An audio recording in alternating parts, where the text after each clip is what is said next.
This is ANN News Brief. Good afternoon. I'm Lucy Adeyemi. Zambia former President Rupiah Banda is raising awareness on cancer. Banda says cancer is a big problem in Africa that must be fought. The 83-year-old Banda announced 2 weeks ago that he had been diagnosed with stage 4 colon cancer. He said despite his weak state, he was willing to do anything to help raise awareness about the disease. He called on African leaders to dedicate resources and all collaborating partners all over the world for help towards cancer treatment, as there are many people who are suffering and dying without any help. He urged governments on the continent to work with the private sector to find solutions. Tanzanians have begun voting this morning, Wednesday, to elect a president and members of parliament. The incumbent, John Magufuli, faces main opponent Tundu Lissu, who has been able to bring back the opposition largely stifled during the last 5 years. Zanzibar voted on Tuesday. More than 29 million voters are called to the polls in mainland Tanzania and 556,000 on the semi-autonomous archipelago of Zanzibar.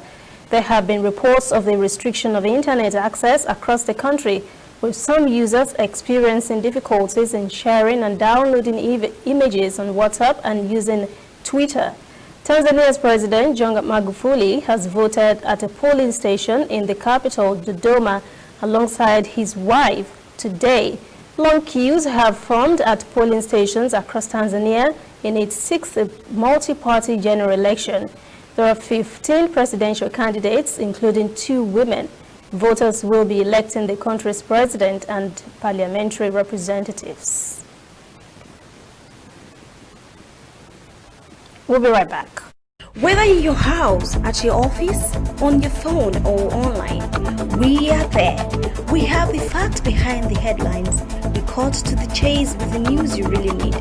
We cover every angle. We are the bigger, better news network.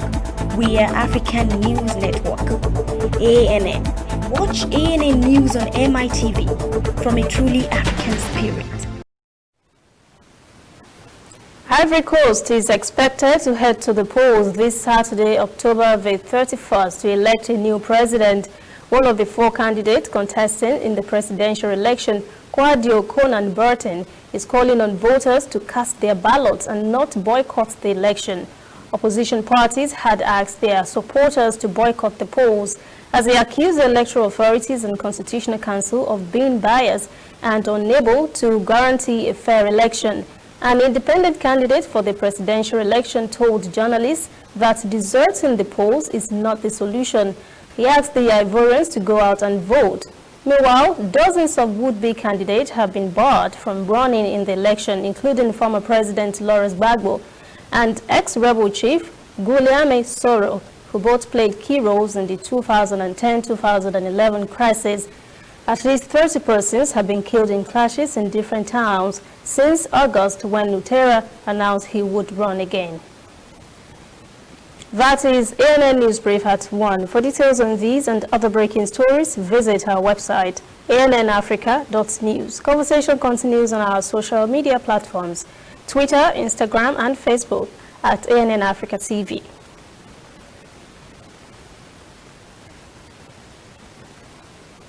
I am Lucy Adeyemi.